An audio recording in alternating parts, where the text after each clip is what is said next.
Hello everyone, good afternoon. तो कैसे हैं आप सब? आई होप आप सभी बहुत अच्छे होंगे, सेफ होंगे, स्वस्थ होंगे, मस्त होंगे। और मैं भी बिल्कुल ठीक हूँ। तो आज ना मेरा ब्लॉग बनाने का बिल्कुल भी मूड नहीं कर रहा था। बहुत ही ज़्यादा गर्मी है और ऊपर वाले फ्लोर पे और भी ज़्यादा गर्मी लगता है। छत गर्म हो जाता है और खिड़की खोलती हूँ तो उधर से भी हवा गर्म गर्म ही आता है। दरवाज़ा खोलती हूँ तो उधर से भी गर्म गर्म हवा आ रहा है। इसलिए मैं सब बंद करके रखी हूँ। और आज मैंने वीडियो स्टार्ट किया है दोपहर से, क्योंकि बच्चे स्कूल से आ चुके हैं और बच्चों को मैंने खाना पीना खिलाकर सुला दिया है। बाबू पहले ही सो गया था, इसी वजह से ये खेल रहा है आराम से। वैसे इसका तबीयत बिल्कुल भी सही नहीं है, सर्दी है, खांसी है बहुत ही ज़्यादा, लेकिन फिर भी ये भरपेट यहाँ पे खा लिया है। भरपेट मैं इसको खिला दी हूँ, खाना खिला दी हूँ, तो ये आराम से खेल रहा है। बच्चों के साथ यही होता है कि बच्चे कितना भी कुछ है, बीमार है या कुछ भी है, चिड़चिड़ा रहे हैं, रो रहे हैं, कुछ भी है, तो बच्चे अगर भरपेट खाना खा लेते हैं ना सबसे पहले, तो बच्चे खेलने लगते हैं। ये चीज़ तो है, ये चीज़ तो मैं मानती हूँ। अगर पेट खाली रहता है, या बड़ों के साथ भी होता है, मेरे साथ तो ऐसा होता है कि मुझे भूख लगा रहता है ना, तो मैं चिड़चिड़ाने टाइप से करती हूँ। तो बच्चों के साथ भी ऐसा ही होता होगा कि भूख अगर लगा रहेगा तो कुछ भी अच्छा नहीं लगता है। तो इसीलिए तो बाबू का तबीयत बिल्कुल भी सही नहीं है, लेकिन वो भरपेट मैं उसको खाना खिला दी हूँ और वो खा भी लिया है, आराम से खा लिया है, तो खेल रहा है। और यही मैं बताने के लिए आज मैं वीडियो बनाई हूँ कि मैं थोड़ा सा बाबू का एक्सपीरियंस बता सकूँ। क्योंकि बच्चों का कोई ठीक नहीं रहता है कि बच्चे सब, अगर आपके भी घर में बच्चे होंगे, अगर इस टाइप से चिड़चिड़ाते होंगे, रोते होंगे ना, तो ना आप मतलब मेरा एक्सपीरियंस तो यही है कि जो जगह जो है जहाँ पे हम रह रहे हैं उसको थोड़ा सा चेंज करके देखें, या फिर शिफ्ट हो जाए, दूसरे रूम में हो जाए। ऐसा नहीं बोल रही हूँ मैं, ये नहीं बोल रही हूँ कि अपना घर छोड़ दें और रेंट पे रहने लगे मेरी तरह। मेरा तो कुछ प्रॉब्लम ही कुछ अलग है, दूसरे टाइप का है। तो ये बात मुझे भी पहले नहीं पता थी। पहले पता होती तो मैं ये काम बहुत पहले कर लेती, या फिर अपने ससुराल में कभी आती ही नहीं। अगर मुझे पता होता कि बाबू पे इतना गलत प्रभाव पड़ेगा, इतना गलत असर पड़ेगा उस रूम में आने का, उस घर में आने का, तो मैं कभी भी नहीं आती और ना कभी जाऊंगी, कभी भी नहीं जाऊंगी उस घर में। क्योंकि मेरे बाबू पे बहुत ही ज़्यादा उस रूम का, उस घर का असर पड़ता है। क्योंकि रूम है, घर है, बहुत बड़ा घर है, लेकिन किसी भी चीज़ को मतलब कैद करके रखने, एक रूम में बस मुझे रहना होता था। और उसमें भी इतना ज़्यादा काम होता था कि मैं बाबू पे बहुत ज़्यादा टाइम नहीं दे पाती थी कि बाबू ऐसे क्यों कर रहा है, ना खा रहा है, ना पी रहा है, हंसता नहीं था, बोलता नहीं था, बहुत कुछ नहीं करता था। आपको मैं यहाँ पे दिखाती हूँ ना कि ये हंसता भी है, खेलता भी है, बोलता। बस वहाँ पे ना मैं फीड कराती थी बाबू को, बस वो करता था। और ज़बरदस्ती 1-2 चम्मच खाना खाता था। और कभी कभी तो वो भी नहीं खाता था, दिन भर ये भूखा रहता था। और मैं हस्बैंड का वेट करती थी कि वो 4-5 बजे आएंगे तो इसको थोड़ा सा खिलाएंगे। और वो भी कैसे खाता था मैं बताती हूँ। 1 चम्मच मैं इसको मुंह में डालती थी और उसके बाद हस्बैंड लेकर रोड पे जाते थे, जबकि मेरे रूम से, मेरे घर से रोड काफ़ी दूरी है, 3-4 मिनट लगता होगा बाहर निकलने में। तो वहाँ पे लेकर जाते थे, तब ये मुंह का घोट जाता था 1 चम्मच। फिर मैं दूसरा चम्मच डालती थी, तो फिर बाबू को लेकर हस्बैंड रोड पे जाते थे, तब ये घोटता था। इतना ज़्यादा परेशान करता था ये खाना खाने में। तो फिर मैं भी समझ नहीं पा रही थी कि ऐसा क्यों हो रहा है, क्योंकि मैं इसके पहले जहाँ रहती थी वहाँ पे बाबू ठीक था, लेकिन मेरा दिमाग उतना काम नहीं कर रहा था कि यहाँ पे रहने से ऐसा हो रहा है। क्योंकि घर तो मैं छोड़ नहीं सकती थी, दूसरे जगह तो मैं जा नहीं सकती थी, क्योंकि बच्चों का एडमिशन हो गया था। ज़्यादा दिन के लिए मैं कहीं नहीं जाती थी। मैके भी जाती थी तो 1 दिन के लिए या फिर दिन भर के लिए, तो बाबू वहाँ भी वैसे ही करता था। तो जहाँ पे हमेशा 30 दिन जहाँ रह रहा है और बस 2-4 घंटा 5 घंटा के लिए कहीं जाए, तो उतनी देर में तो बाबू घुलता मिलता भी नहीं था सबसे, तब तक मैं वापस आ ही जाती थी।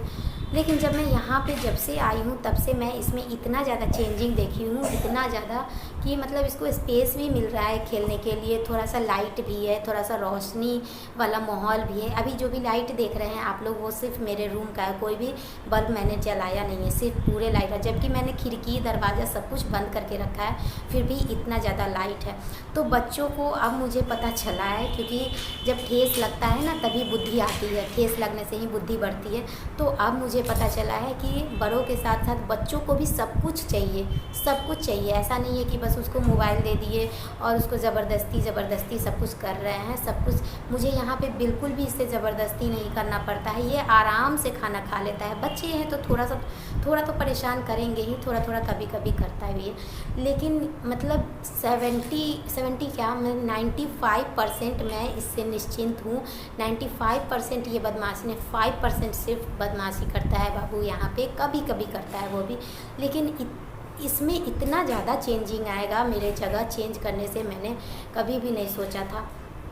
तो ये यहाँ पे आपको मैं दिखाती भी हूँ कि ये यहाँ पे खाता भी है, यहाँ पे हंसता भी है और बोलने भी लगा है। बोलता बाबू वहाँ पे बोलता भी नहीं था, बिल्कुल भी कुछ भी नहीं बोलता था, ना ही ये खेलता था, ना ही वैसा स्पेस भी नहीं था, वैसा माहौल भी नहीं था, वैसा जगह भी तो नहीं था वहाँ पे। लेकिन ये सब चीज़ मैं गौर नहीं कर पा रही थी क्योंकि मुझे फुर्सत ही नहीं मिल रही थी ये सब चीज़ सोचने की कि बाबू ऐसे क्यों कर रहा है। मुझे ऐसा लग रहा था शायद ये मतलब दिमागी इसका ऐसे है, दिमाग ऐसा हो गया है, इसका सुस्त टाइप से दिमाग हो गया है, लेकिन ऐसा बिल्कुल भी नहीं था। तो मैंने अपने दोनों बच्चों को ऐसे ही मतलब मिलाती थी कि दोनों बच्चे तो मेरे ऐसे ही दोनों बच्चों को तो मैंने ऐसे ही पाला है, खुद से पाला है, लेकिन ऐसे तो कभी कोई नहीं किया था जैसे ये करता है।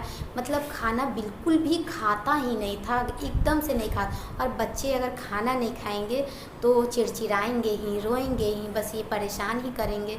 और तो देखते मतलब इसको लेकर मुझे गोद में लेकर खाना बनाना होता था कभी कभी, तो मतलब बहुत ही ज़्यादा वहाँ पे बहुत ज़्यादा परेशान करता था बाबू मेरा, बहुत ज़्यादा परेशान करता था।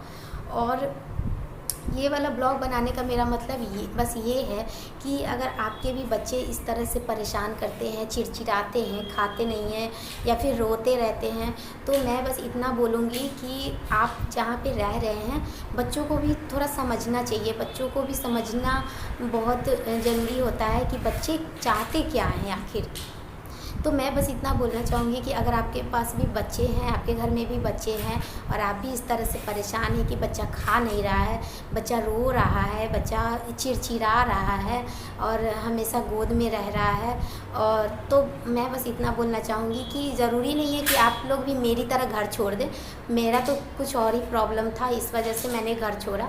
लेकिन मैं बस इतना बोलना ज़रूर चाहूँगी कि आप लोग अपना रूम जो है, जो भी जहाँ पे रहते हैं, रूम को शिफ्ट कर लीजिए। एक बार दूसरे रूम में जाकर देखिए कि बच्चे में चेंजिंग आता है कि नहीं आता है, क्योंकि माँ जो होती है वो बच्चों के लिए हर चीज़ करना चाहती है कि मेरा बच्चा किसी तरह से खा ले, मेरा बच्चा किसी तरह से हंस ले, किसी तरह से बोल ले, चाहे उसके लिए कुछ भी करना पड़े।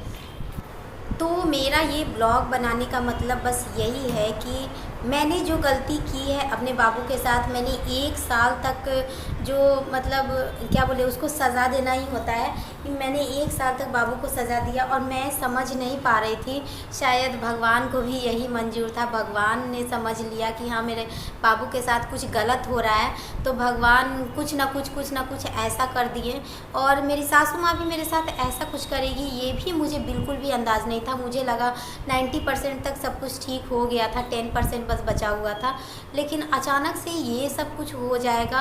और जो भी हुआ बहुत ही ज़्यादा अच्छा हुआ, मेरे बाबू के लिए बहुत ही ज़्यादा अच्छा हुआ कि मुझे पता चल गया कि बाबू मेरा चाहता क्या है। बाबू को मतलब हाँ क्या खाए, बाबू बोल रहा है खाए। बिस्किट का डब्बा उठा के ले आया मेरा बच्चा और बोल रहा है खाए लो खाओ। अब वैसे तो बिस्किट वो वहाँ भी खाता था, बिस्किट खाना कोई बड़ी बात नहीं है। तो खाना तो कोई भी बच्चा खुद से नहीं खाता है। अभी तक मेरे जो दोनों बच्चे हैं बड़े वाले, वो भी खाना नहीं खाना चाहते हैं। तो बच्चा खाना नहीं चाहता, बच्चे को ज़बरदस्ती खिलाना पड़ता है। लेकिन एकदम मैं वहाँ पे इतना ज़बरदस्ती करना पड़ता था, इतना मतलब उठा पटका पटकी, इसको पिटाई भी कर देती थी, मतलब पीट भी देती थी खाना खाने की वजह से। बहुत ही ज़्यादा मैं टेंशन में रहती थी। मुझे ऐसा लगता था जैसे कि मतलब मैं क्या करूं, क्या मतलब इसको कुछ कर दूं या खुद को कुछ कर लूं, मुझे समझ में नहीं आ रहा था। बहुत ही ज़्यादा मैं वहाँ पे परेशान रहती थी, बहुत ज़्यादा। एक तो काम का टेंशन, ऊपर से मतलब दिन भर मुझे टाइम नहीं मिल पाता था। मैं ब्लॉग कैसे बनाती थी बस मैं ही जानती हूँ कि मैं ब्लॉग 3 बच्चों को लेकर मैं ब्लॉग कैसे बनाती थी, वो सिर्फ मैं जानती हूँ। हाँ दे रहे। तो मैं बस यही लास्ट में बोलना चाहूँगी, अब मैं ब्लॉग को एंड भी करूँगी, कि मैंने जो गलती किया और वो गलती आप लोग ऐसा बिल्कुल भी मत कीजिएगा। अपने बच्चे को समझिए। अगर बच्चा लगातार इस तरह से अगर कर रहा है कि ना खा रहा है ना मतलब कभी कभी हो गया तो चलेगा, लेकिन अगर लगातार वो डेली के डेली नहीं खाता है, ना खाता है, ना खेलता है, ना हंसता है, ना बोलता है, अगर इस टाइप से अगर आपका बच्चा कर रहा है तो ये वाला काम ज़रूर कीजिएगा। मैं ये नहीं कह रही हूँ, मैं फिर से एक बार बोल रही हूँ कि मैं ये नहीं कह रही हूँ कि आप अपना घर छोड़ दो, लेकिन मैं ये ज़रूर बोलूँगी कि आप जहाँ पे रह रहे हो वहाँ से दूसरे रूम में शिफ्ट हो जाओ, या फिर अगर फ्लोर चेंज कर सकते हो ऊपर वाले फ्लोर पे जा सकते हो, जहाँ पे रोशनी हो, जहाँ पे सब कुछ दिखे, गाड़ी घोड़ा ये सब दिखे, उस टाइप के माहौल में अगर आप जा सकते हो तो आप ज़रूर जाइए अपने बच्चे के लिए, क्योंकि ये बच्चों के लिए, बच्चों को भी सब कुछ चाहिए। ऐसा नहीं है कि बच्चे हमारे अंडर में हैं, हम जो चाहें बच्चों के साथ वो कुछ कर सकते हैं। इस तरह से बच्चे का दिमागी जो हालत होता है वो ख़राब हो सकता है। तो मेरे बच्चे के, मैं खुद अपना एक्सपीरियंस बता रही हूँ, मेरे बच्चे के साथ ऐसा ही हो जाता। अगर मैं साल 2 साल तक अगर उस घर से नहीं निकलती तो मैं निकलती भी नहीं, मुझे तो नहीं समझ में आता, क्योंकि मैं बहुत ही ज़्यादा व्यस्त हो गई थी, अपने डेली रूटीन में बहुत ही ज़्यादा व्यस्त थी। लेकिन ऐसा कुछ हुआ और जो भी हुआ बहुत अच्छा हुआ। तो इसलिए मैं ये वाला ब्लॉग अब मैं एंड करती हूँ, इसलिए मैं बनाई हूँ ये वाला ब्लॉग। तो अब मैं इस ब्लॉग को यहीं पे एंड करती हूँ। और मैं तो अपने बच्चों के साथ और बाबू के साथ बहुत ही ज़्यादा यहाँ पे खुश हूँ, बहुत ही ज़्यादा। और मैं चाहती हूँ कि ऐसा ही घर, ऐसा इसी टाइप का घर, इसी टाइप का रोशनी वोशनी जो भी हस्बैंड बना रहे हैं उस रूम में इसी टाइप का आए, ताकि बाबू भी ऐसा ही फील करे जहाँ जैसा ये यहाँ पे फील करता है उसी टाइप का। तो देख सकते हैं आप बाबू कितनी देर से मैं बात कर रही हूँ, ये आराम से खेल रहा है, भाई सब भी सोया हुआ है और ये आराम से खेल रहा है, खा रहा है मस्ती में। हाँ बेटा। तो चलिए ब्लॉग को यहीं पे मैं एंड करती हूँ। और वीडियो अगर थोड़ा भी पसंद आया होगा तो प्लीज़ मेरे चैनल को सब्सक्राइब कर दीजिएगा, वीडियो को लाइक कर दीजिएगा। फिर मिलती हूँ आपसे नेक्स्ट ब्लॉग में, एक नए ब्लॉग में। तब तक के लिए बाय बाय।